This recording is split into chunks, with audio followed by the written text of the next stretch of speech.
Tout le monde dort et on est nombreux à mal dormir, et dans cette vidéo je vais vous expliquer comment en finir avec les troubles du sommeil. Je suis Daniel Graillot, ostéopathe, et dans cette vidéo on va parler des cycles veille-sommeil, des 3 piliers du sommeil, des différents chronotypes, et je vais vous donner 6 conseils pour avoir un bon sommeil. On est tous programmés pour alterner l'éveil le jour et le sommeil la nuit, et pour bien comprendre ça on va utiliser le modèle flip-flop switch. C'est pas une blague, hein, rigolez pas. Imaginez un interrupteur comme celui d'une lumière. Pendant la journée, votre corps sécrète des substances d'éveil qui vont vous permettre d'être actif physiquement et mentalement, de digérer les aliments et d'avoir de l'énergie toute la journée. Donc l'interrupteur est en position éveil, en position flop. La nuit, l'interrupteur passe en position flip, donc sommeil, et là les substances d'éveil sont complètement désactivées pour laisser place aux substances du sommeil, notamment la mélatonine qui est l'hormone du sommeil, mais aussi un neurotransmetteur, le GABA, et son rôle ça va être de désactiver les substances d'éveil pour laisser place au sommeil. Comme ça la nuit, on cesse d'être éveillé et on peut dormir et se reposer.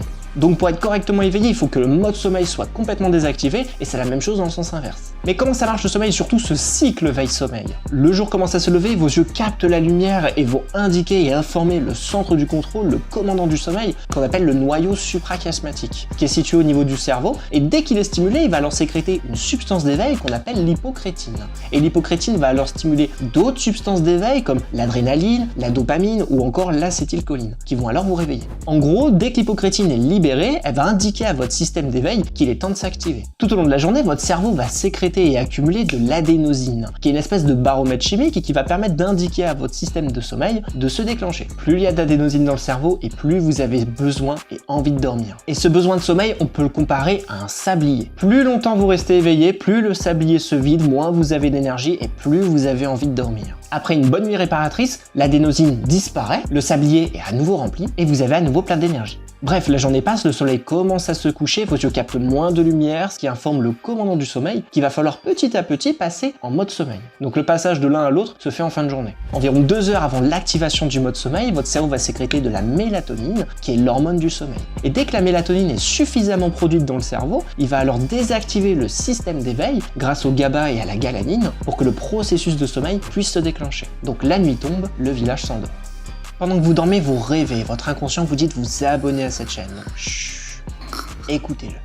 Bref, quand vous dormez, il y a tout un tas de processus qui se produisent, comme le stockage d'informations dans la mémoire, le traitement des émotions, l'apaisement du système digestif, la désactivation des systèmes de stress et bien d'autres choses encore. Comme ça, le lendemain, vous avez de l'énergie, de la mémoire, de la concentration, vous êtes de meilleure humeur et vous êtes à même de gérer une situation de stress. Mais pour avoir tout ça, encore faut-il avoir un bon sommeil réparateur et ça repose sur 3 piliers. Premier pilier, la qualité du sommeil. Le sommeil est décomposé sous forme de cycles et une bonne nuit de sommeil est composée de 4 à 6 cycles de 90 minutes en moyenne. Vous avez déjà le sommeil profond qui est présent en début de nuit, puis vous avez le sommeil paradoxal, et ensuite vous avez le sommeil léger qui augmente en fin de nuit. Une bonne qualité de sommeil, c'est 15% de sommeil profond, ouais c'est suffisant, 20% de sommeil paradoxal, et 50 à 60% de sommeil léger. C'est normal que le sommeil léger occupe la majeure partie de la nuit, et ça peut arriver à tout le monde de se réveiller dans la nuit. Deuxième pilier, la quantité de sommeil. Dormir suffisamment, c'est aussi un pilier du sommeil. Pour les ados, on recommande de dormir entre 8 et 10 heures, pour les adultes, entre 7 et 9 heures, et pour les seniors, entre 7 et 8 heures. Par contre, si vous dormez 7 heures et que ça vous convient, pas la peine de vous forcer à rester au lit pour essayer de dormir 8 ou 9 heures. Si ça vous convient,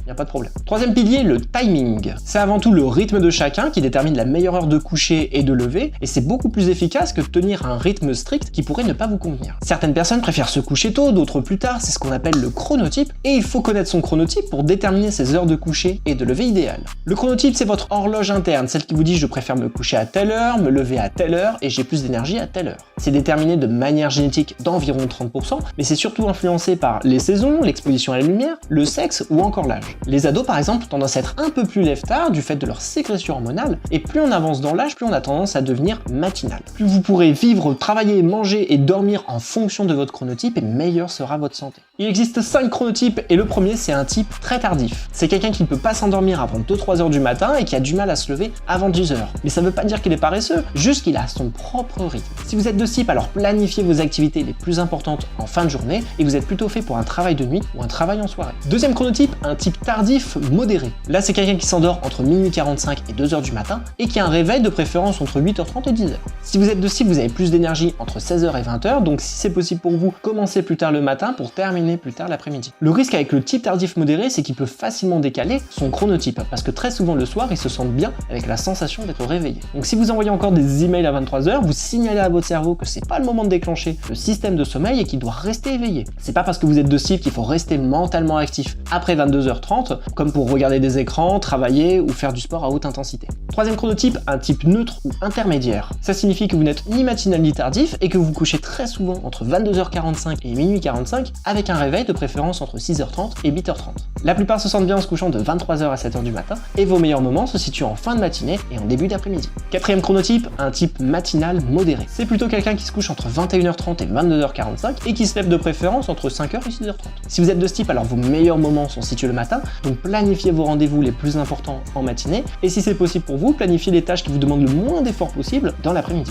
Dernier chronotype, un type très matinal. Là on est sur quelqu'un qui peut sans aucun problème se coucher entre 21h et 21h30, se lever entre 4 et 5h et commencer sa journée à 6h. Un boulanger quoi. Mais par contre faut pas trop leur demander après 16h et c'est bien normal. Près de 30% des personnes qui n'arrivent pas à s'endormir n'ont pas un problème de sommeil, mais un problème de rythme. Elles se couchent bien trop tôt, bien avant leur heure biologique qui favorise les insomnies. Du coup elles passent plus de temps dans leur lit mais pas suffisamment à dormir. Donc pour améliorer votre sommeil, le premier conseil c'est de limiter le temps passé au lit. Il vaut mieux dormir 5 heures que de passer 7 heures au lit et de rester éveillé pendant 1 heure. Plus vous passez de temps éveillé au lit, plus vous alimentez vos problèmes de sommeil. Les mauvais dormeurs ont tendance à rester trop longtemps au lit pour se reposer et compenser leur manque de sommeil. Mais ça fait tout l'inverse. Rester éveillé au lit ne repose pas, bien au contraire. Ça accentue le stress, la frustration, ça entrave la qualité du sommeil et ça alimente ce cercle vicieux. Si vous limitez le temps passé au lit et que vous y allez uniquement pour dormir, ça vous permet de rendre le temps de sommeil plus concentré, de réduire les troubles du sommeil, de réduire le temps d'éveil au lit, donc vous reprenez confiance dans votre capacité à dormir. Au début, limiter le temps passé au lit peut augmenter le manque de sommeil. Mais c'est très bien parce que ce manque de sommeil va augmenter le besoin de sommeil et vous vous endormirez plus facilement. Deuxième conseil, évitez les siestes. Si vous sentez fatigué dans la journée et que vous allez faire une sieste d'1 heure ou 2 histoire de vous reposer, vous n'aurez plus sommeil une fois la nuit tombée et comme vos siestes durent plus de 20 minutes, elles vont voler une partie de votre sommeil profond. Faire de longues siestes dans la journée a un effet néfaste sur la qualité et la quantité de sommeil nocturne. On s'endort moins bien, on dort moins bien, le sommeil est moins récupérateur, donc vous avez plus de fatigue dans la journée, donc vous décidez de faire une sieste et vous alimentez encore une fois ce cercle vicieux. Troisième conseil, illuminez votre journée. Avoir un bon sommeil, ça commence dès la journée. Et comme je vous l'ai dit, ce sont les yeux qui captent la lumière et vont indiquer le signal de réveil à votre cerveau. Donc il y a un arrêt de production de mélatonine et votre corps va sécréter du cortisol, qui est l'hormone du stress, qui va produire du sucre, on appelle ça du glucose, qui va vous permettre de vous réveiller. S'exposer à la lumière du jour dès le lever est incroyablement stimulant pour le sommeil. Plus le réveil sera activé par la lumière du jour et meilleur sera le sommeil sur la nuit suivante. Donc ce que vous devez faire, c'est dès le lever aller chercher la lumière du jour, fixer le ciel pendant quelques minutes pour recevoir un maximum de lumière et améliorer votre sommeil. Quatrième conseil, préparez votre nuit de sommeil. Une faible lumière le soir déclenche le mode sommeil. Mais une trop forte exposition à la lumière, notamment la lumière bleue, celle de nos écrans, va signaler à votre cerveau qu'il doit rester éveillé. Tout ça va venir diminuer la sécrétion de mélatonine et résultat, vous dormirez très mal et votre sablier ne pourra pas se remplir donc vous n'aurez pas d'énergie la journée suivante. Ensuite, dans la salle de bain, évitez les lumières LED et préférez la lumière douce. Pas besoin d'avoir une lumière très vive le soir, et ça vaut pour toutes les pièces de la maison. Que ce soit pour le couloir, la cuisine ou encore la chambre sous l'escalier pour votre petit sorcier. Et pour les filtres anti-lumière bleue, que ce soit pour votre PC, votre tablette ou votre téléphone, ils sont pas suffisamment efficaces et n'enlèvent pas l'impact négatif sur votre sommeil. Ce qui marche très bien sont plutôt les lunettes anti-lumière bleue et pas celles de vos verres correcteurs, parce qu'ils sont pas suffisamment efficaces. Ils filtrent entre 10 et 20% de la lumière bleue. Mais on va plutôt parler d'une bonne paire de lunettes avec des verres ambrés, comme la marque Somnoblue, qui filtre jusqu'à 99% la lumière bleue. Il faut juste les porter 1 à 2 heures avant d'aller se coucher. Si vous n'avez pas d'autre choix que de travailler sur un écran, alors essayez ce type de lunettes, même si ça n'enlève pas la stimulation mentale. Je vous laisse un lien dans la description si vous voulez aller regarder. Cinquième conseil, plongez-vous dans le noir, le côté obscur.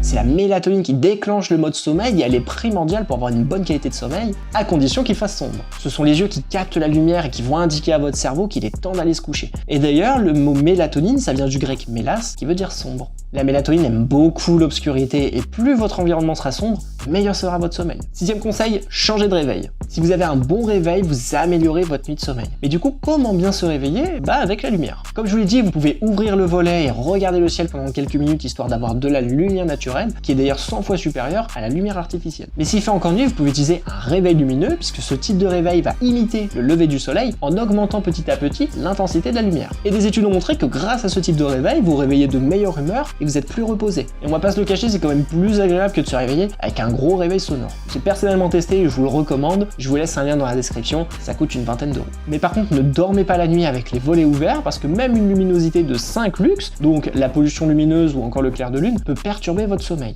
On a fini pour aujourd'hui, mais gardez en tête que retrouver un bon sommeil se fait sur le long terme, donc appliquez ces conseils sur plusieurs semaines. Quant à moi, je publie une vidéo tous les dimanches à 11h, donc si jamais tu vas prendre plus de choses sur ton corps, n'hésite pas à t'abonner.